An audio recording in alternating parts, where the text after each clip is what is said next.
Hello and welcome back once again. मैं अबीरा अपने Abiraj brain solution के सेकंड सेशन में आप सभी का स्वागत करती हूँ। पिछले सेशन में हमने लर्निंग स्टाइल के बारे में जाना था और इस सेशन में हम एजुकेशन के ऐसे कुछ अमेजिंग फैक्ट्स जानने वाले हैं जिसके बारे में आज तक कोई नहीं जानता।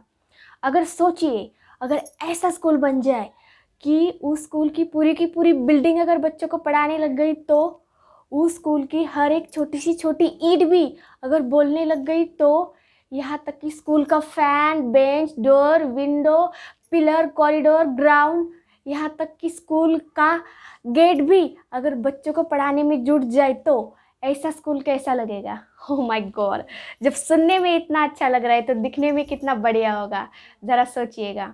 अगर हर एक सब्जेक्ट को आसान से आसान तरीके से पढ़ाया जाए तो जहाँ पर साइंस का कोई खतरा नहीं और मैथ से कोई डर नहीं। वैसे तो हर एक बच्चा मैथ से बहुत डरता है और स्पेशली टेबल से। अगर टेबल्स विदाउट पेन और नोटबुक 1 घंटे में सारे के सारे टेबल्स बच्चों को पढ़ाए जाए तो वो भी ऐसे कि बच्चा लाइफ टाइम उसे कभी भी नहीं भूलेगा, ऐसे एक ट्रिक से। अब आप तो सोचेंगे कि अरे हमने पूरी की पूरी लाइफ खर्च कर डाली, जब हम नहीं कर सके तो आप 1 घंटे में क्या खाक पढ़ाओगे।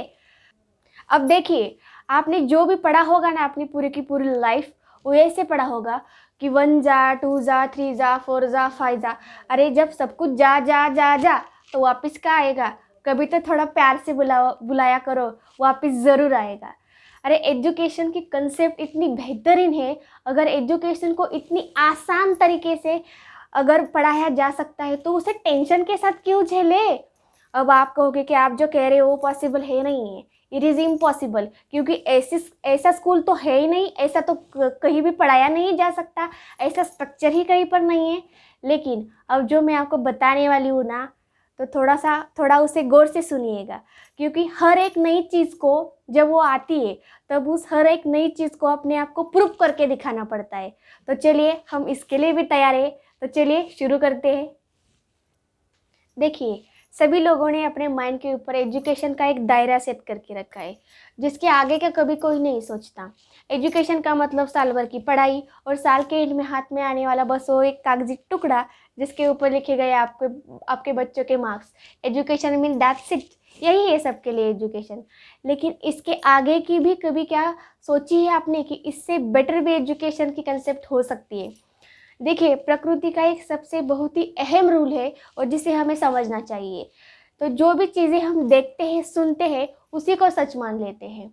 और हमने हमारे माइंड के ऊपर इतने कई सारे झूठ के पर्दे डाल रखे हैं कि जब तक सच हमारे सामने नहीं आता ना, हम झूठ को ही सच मान लेते हैं।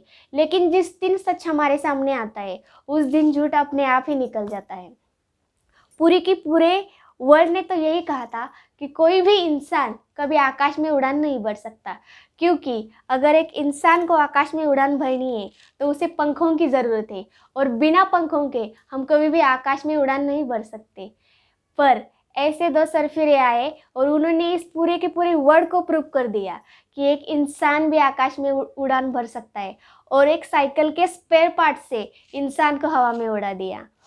उनका नाम था राइट ब्रदर्स, जिन्होंने हवाई जहाज़ की खोज की।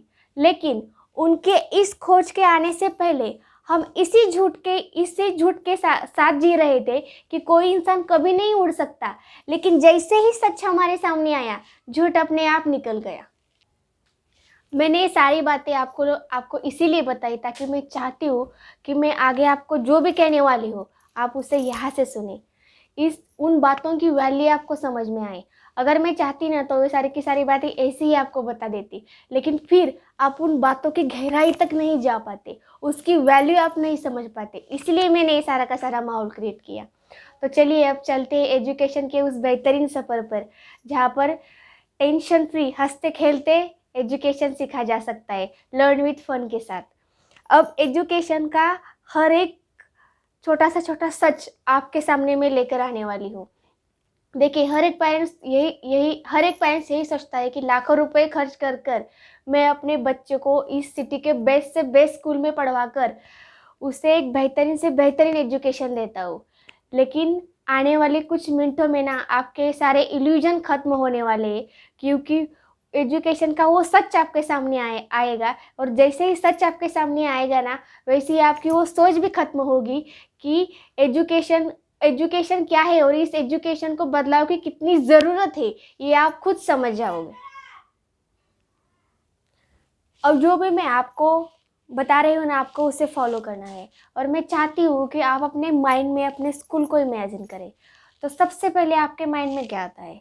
सबसे पहले आपने अपने स्कूल का क्लासरूम याद किया होगा, फिर आपके सारे फ्रेंड्स, फिर टीचर, फिर ग्राउंड, फिर बहुत ऐसी कुछ सारी चीज़ें, और उसके बाद आपको याद आ रहा होगा आपका स्कूल का वो पूरा का पूरा स्ट्रक्चर, आपकी स्कूल की वो पूरी की पूरी बिल्डिंग।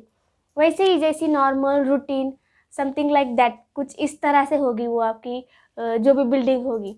पर क्या कभी आपने सोचा है कि स्कूल की बिल्डिंग कुछ इस तरह से भी हो सकती है कि बच्चा जिस चीज़ से अट्रैक्ट होता है, ताकि जब बच्चा दूर से भी जाए ना, तो उसे उस चीज़ से लगा होना चाहिए, उसे उस चीज़ से प्यार आना चाहिए, ना कि डर लगना चाहिए। क्योंकि एजुकेशन, स्कूल डर लगने की चीज़ नहीं है, उसे खुल के जीने की चीज़ है। तो अगर ऐसा स्ट्रक्चर हो जाए तो बच्चा कितने खुशी से, कितनी पसंदी से स्कूल जाने के लिए एग्री करेगा। अब इससे भी कमाल की चीज़ क्या है पता है आपको? कि स्कूल की हर एक चीज़ से हम बच्चों को बहुत कुछ पढ़ा सकते हैं। तो स्कूल के डोर को भी क्यों छोड़े? क्योंकि स्कूल में पढ़ाने का काम सिर्फ और सिर्फ pen, book, notebook, teacher, black board और चॉक का नहीं होता। स्कूल की हर एक चीज़ को, स्कूल के बिल्डिंग की हर एक चीज़ को हम एजुकेशन में ला सकते हैं। जैसे देखिए, आप इस फुटेज पे देख पा रहे हो कि जब बच्चा क्लासरूम में एंटर करेगा और इस प्रोट्रैक्टर को देखेगा, तब उसके माइंड में ये सवाल आएगा कि ये है क्या? और जब सवाल आता है तभी तो बच्चा उस सवाल के आंसर को ढूंढता है। और इंडियन एजुकेशन सिस्टम में यही होना चाहिए कि सवाल बच्चों से आने चाहिए, क्योंकि टीचरों का काम होता है बच्चों को सही राह दिखाना और उनके सवालों के जवाब देना। तो जैसे आप इस पिक्चर में देख पा रहे हो ना कि बच्चा पूछेगा, तभी टीचर उसके इस कंसेप्ट को क्लियर करेगी कि इसे प्रोट्रैक्टर कहते हैं और इसका यूज़ क्या है। और इस चीज़ को वो अपने मरते दम तक कभी नहीं भूलेगा, क्योंकि खुद से आया हुआ सवाल था, इसलिए वो कभी नहीं भूलेगा। तो ऐसी चीज़ें होनी चाहिए एजुकेशन सिस्टम में। अब जब हमने डोर का यूज़ कर लिया, तो विंडो को भी क्यों छोड़े? चलिए उसका भी एक यूज़ देख लेते हैं। मैथ्स की और एक कंसेप्ट होती है जहाँ तक बच्चे ज़्यादा से ज़्यादा वहाँ पर कंफ्यूज रहते हैं। देखिए, अगर बच्चों को ये पढ़ाना है कि ये एक पूरा हिस्सा है, उसके बाद ये उसका 1.5 है, उसके बाद 1/3 है, 1/4 है, 1/5 है।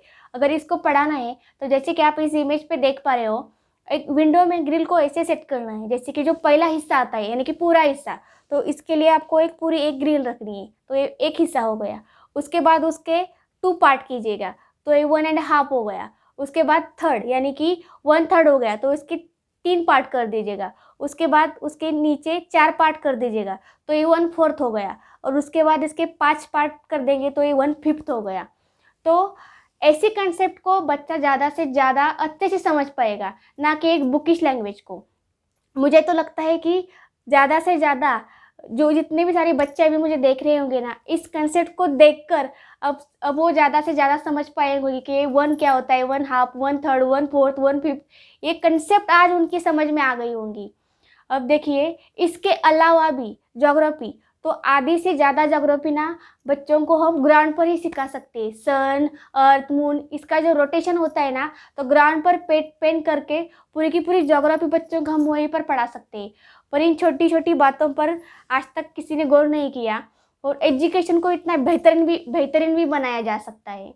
और आने वाले मेरे नेक्स्ट सेशन में ना इसके बारे में और बातचीत करूँगी आपके बारे में।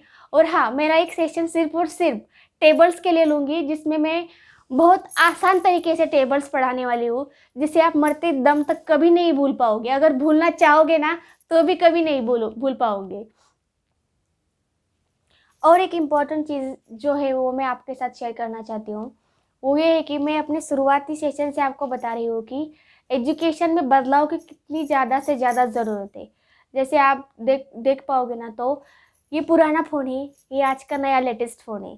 तो वक्त के साथ इसमें कई सारे अपग्रेडेशन होते चले गए। आज हम पुराने ज़माने का फ़ोन नहीं यूज़ करते, नए ज़माने का ही फ़ोन यूज़ करते हैं। जैसे कि ये पुराने ज़माने की कार है, ये नई कार है।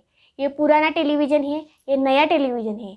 और ये पुराना हमारा क्लासरूम है और ये आज का नया क्लासरूम है। जैसे वक्त के साथ हर चीज़ में अपग्रेडेशन आता चला गया ना, वैसे हमारे एजुकेशन सिस्टम में, हमारे क्लासरूम में कोई भी बड़ा बदलाव नहीं हुआ, कोई भी नया अपग्रेडेशन नहीं आया है, जबकि हमारे इस एजुकेशन सिस्टम में बहुत बड़ा बदलाव होने की सख्त से सख्त ज़रूरत है। आशा करती हूँ कि मेरा ये सेशन आपको अच्छा लगा होगा, तो मेरे इस सेशन को लाइक और शेयर ज़रूर कीजिएगा। और स्पेशली जिस स्कूल में आपका बच्चा पढ़ता है ना, उसके टीचर, प्रिंसिपल और ट्रस्टी को ज़रूर शेयर कीजिएगा, ताकि मेरी ये कुछ बातें सुनकर वो अपने स्कूल में, एजुकेशन में कुछ बदलाव कर सके, ताकि कुछ स्टूडेंट की प्रॉब्लम्स में कम कर सकूँ।